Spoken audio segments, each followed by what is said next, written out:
మీ ఎలాంటి వ్యాపార ప్రకటనలకైనా వెంటనే మా ఛానల్ సంప్రదించండి. నమస్తే.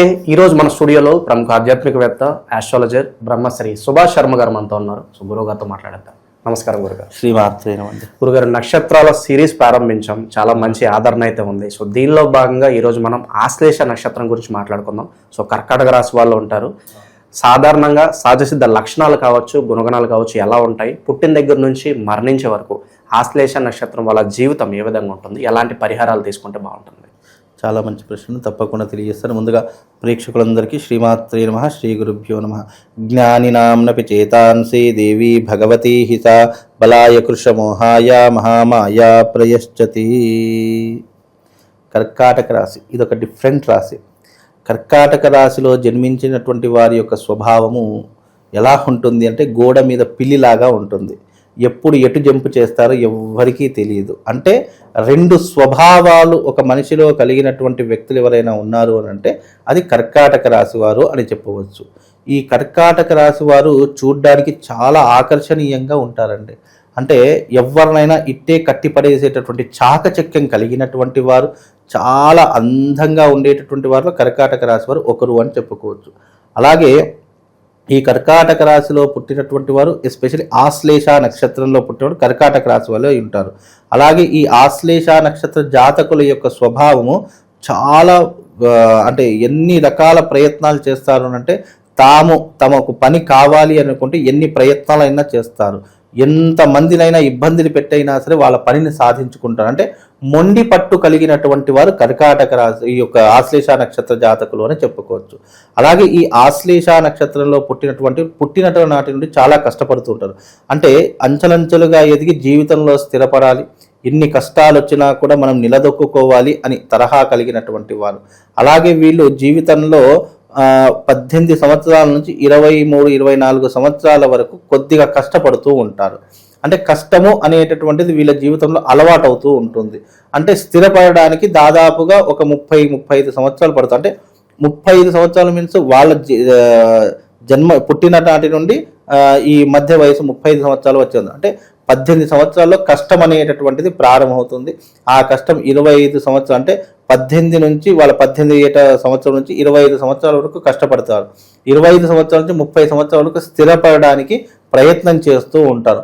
32వ సంవత్సరంలో అంటే వీళ్ళ వయసు 32 వచ్చేసరికి వీళ్ళు జీవితంలో స్థిరపడేటటువంటి సూచనలు కనిపిస్తూ ఉంటాయి. కాబట్టి వీళ్ళు జీవితంలో అంచెలంచెలుగా ఎదుగుతూ ఉంటారు. ఈ యొక్క ఆశ్లేష నక్షత్రంలో పుట్టినటువంటి వారు మోస్ట్ ఆఫ్ ది ఎక్కువగా వీళ్ళకు ఆశ్లేష నక్షత్ర బలి ప్రధానం అనేటటువంటిది ఒకటి ఉంటుంది. వీళ్ళు తప్పకుండా చేసుకోవాలి. ఎందుకంటే ఆశ్లేష నక్షత్రంలో పుట్టినటువంటి జాతకులకు వీళ్ళు ఎన్ని ఒడిదొడుకులు వచ్చినా ఎదుర్కొంటారు. కానీ ఎదుర్కోలేనటువంటి సమస్యలు కొన్ని ఉంటాయి. అవి వచ్చాయంటే వీళ్ళ జీవితంలో కృంగిపోవడము, అసహనంగా మారిపోవడము, ఇబ్బందులు పడిపోవడము, ఎవరితో చెప్పుకోవాలో అర్థం కాదు. అలాంటి ప్రాబ్లమ్స్ ఏంటంటే ఒకటి వైవాహిక పరంగా ఇబ్బందులు వస్తూ ఉంటాయి. అంటే జీవిత భాగస్వామి అంటే భార్యతో అనేక రకాలైనటువంటి ఇబ్బందులు వస్తూ ఏ దశలో రావచ్చు అంటారు? వాడిని ప్రత్యేకంగా ఏదన్నా టైం పీరియడ్ ఏమన్నా ఉంటుంది? తప్పకుండా. అంటే వీళ్ళకు పెళ్ళైనటువంటి 1 సంవత్సరము లేదా 6 నెలల నుండి వీళ్ళకు భార్య వల్ల ఇబ్బందులు వచ్చేటటువంటి అవకాశం కానీ లేదు అని అంటే గనక పరస్పరమైనటువంటి వైర భేదాలు అంటే ఇద్దరికి గొడవలు రావడం, చీటికి మాటికి గొడవలు పడడము, ఇలాంటి ఇబ్బందులు అనేటటువంటి ఆశ్లేష నక్షత్ర జాతకులు ఎక్కువగా జరుగుతూ ఉంటాయి. రెండవది ఫైనాన్షియల్ ఇష్యూస్. వీళ్ళు జీవితంలో కష్టపడ్డ సొమంతా పోగొట్టుకోవడం కావచ్చు, నమ్మి ఇతరులకిచ్చి మోసపోవడం కావచ్చు, లేదా వీళ్ళే మోసపోయేటటువంటి తరహాలో ఉండేటటువంటి సిచ్యువేషన్స్ కావచ్చు వీళ్ళకి జీవితంలో ఎదురవుతుంటాయి. కాబట్టి ఫైనాన్షియల్ ఇష్యూస్, ఫ్యామిలీ ఇష్యూస్ వస్తూ ఉంటాయి. వీళ్ళు ఒక సంతానం లేదా 2 సంతానం అయిన తర్వాత భార్యాభర్తల మధ్య డైవర్స్ ఎక్కువగా రావడము ఇలాంటివి ఎక్కువగా జరుగుతాయి. ఆశ్లేష నక్షత్రంలో పుట్టినటువంటి వారు చంచలమైనటువంటి మనస్తత్వం అంటే ఒక నిలకడ ఉండదు. ఎప్పుడూ కూడా రెండు ఆలోచనలు ఆలోచిస్తూ ఉంటారు. అలాగే ఆలోచించే విషయాలు తొందరపాటు నిర్ణయాలు చాలా ఎక్కువగా ఉంటూ ఉంటాయి. మోస్ట్ ఆఫ్ ది ఎక్కువగా ప్రేమ పెళ్లిళ్ళు ఎక్కువగా చేసుకునేటటువంటి అవకాశాలు ఉంటూ ఉంటాయి. అలా ప్రేమ పెళ్లిళ్ళు చేసుకుని చిక్కులు చికాకుల్లో ఇబ్బందులు పాలవుతూ ఉంటారు.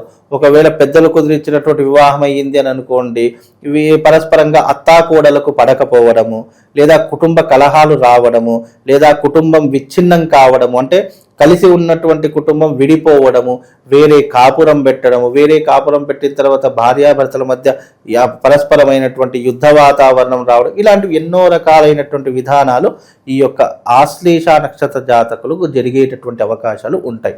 కాబట్టి ఆశ్లేష నక్షత్రంలో పుట్టిన జాతకులు ప్రతి ఒక్కరూ ఆశ్లేష బలి ప్రధానాన్ని చేయించుకోవాలి అని చెప్పి జ్యోతిష్య శాస్త్రం చెప్పడం జరిగింది. కాబట్టి ఈ ఆశ్లేష నక్షత్రంలో ఎవరి జాతకమైనా ఉన్నట్టయితే ఆశ్లేష నక్షత్ర బలి ప్రధానం తప్పకుండా చేయించుకోండి. ఇది ఎప్పుడు చేయించుకోవాలంటే ఎవ్రీ మంత్, ప్రతి నెల ఆశ్లేష నక్షత్రం వస్తుంది.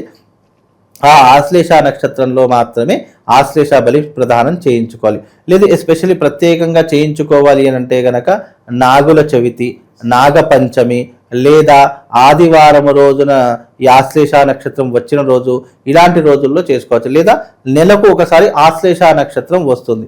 ఆ ఆశ్లేష నక్షత్రంలో వీళ్ళు ఎవరైతే ఆశ్లేష బలి ప్రదానం చేసుకుంటారో కొంతవరకు వీళ్ళ జీవితంలో వచ్చేటటువంటి స్ట్రగుల్స్ ఏవైతే ఉన్నాయో, ఇబ్బందులు ఏవైతే ఉన్నాయో అవి కొంతవరకు తగ్గించుకోవచ్చు. లేదా ఇప్పటి వరకే మేము చాలా కష్టాలు పడుతున్నామండి, చాలా ఇబ్బందులు పడుతున్నామండి, అయినా మాకు ఎన్ని పూజలు చేసుకున్నా, ఎన్ని యజ్ఞయాగాలు చేసుకున్నా మాకు ఈ కర్మ ఫలితం పోవట్లేదు అని అనుకుంటే తప్పకుండా ఆశ్లేష బలి ప్రదానం చేయించేటటువంటి ప్రయత్నం చేయండి. అది చేయించడం వల్ల, అలాగే ఆశ్లేష బలి ప్రదానం చేయించుకున్నటువంటి వారికి ఒక గరుడ పచ్చ స్టోన్ ఉంటుంది, అది తప్పకుండా ధరించుకోవాలి. అది ధరించుకుంటే అప్పుడు వాళ్ళ యొక్క దోషం అనేటటువంటిది సంపూర్ణంగా తొలగిపోతుంది. మేము ఎవ్రీ మంత్ ఆశ్లేష బలి ప్రదానాన్ని చేయిస్తూ ఉన్నాము. ఇప్పటివరకు చేయించుకున్న ప్రతి ఒక్కరు కూడా తమ లైఫ్లో చాలా హ్యాపీగా ఉన్నారు.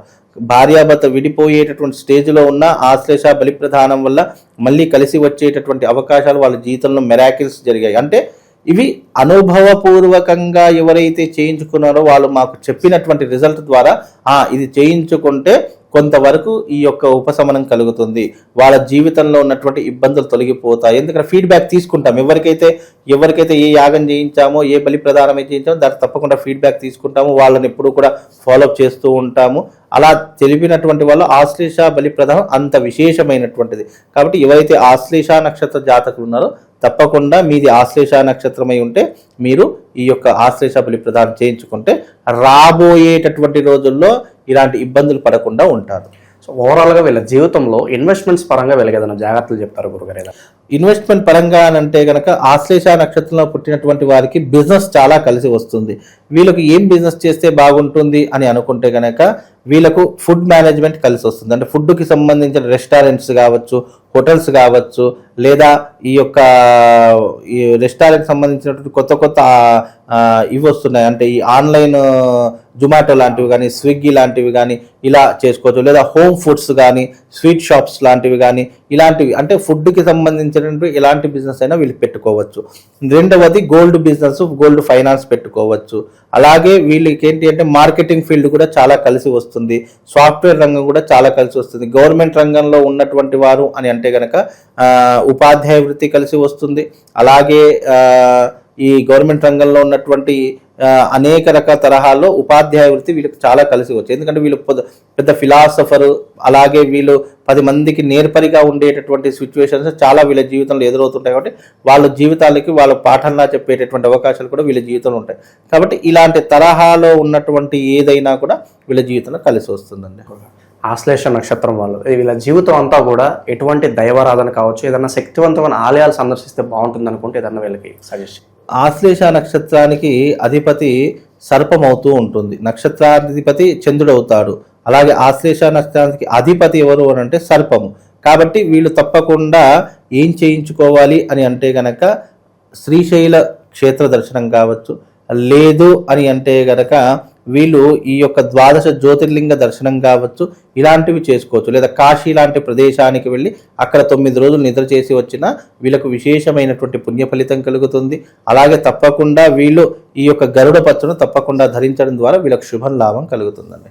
ఓవరాల్గా ఆశ్లేష నక్షత్రం వాళ్ళ జీవితం ఏ విధంగా ఉంటుంది, లైఫ్ లాంగ్ వీళ్ళు ఎలాంటి జాగ్రత్తలు తీసుకోవాలి, అద్భుతంగా వివరించారు. ధన్యవాదాలు.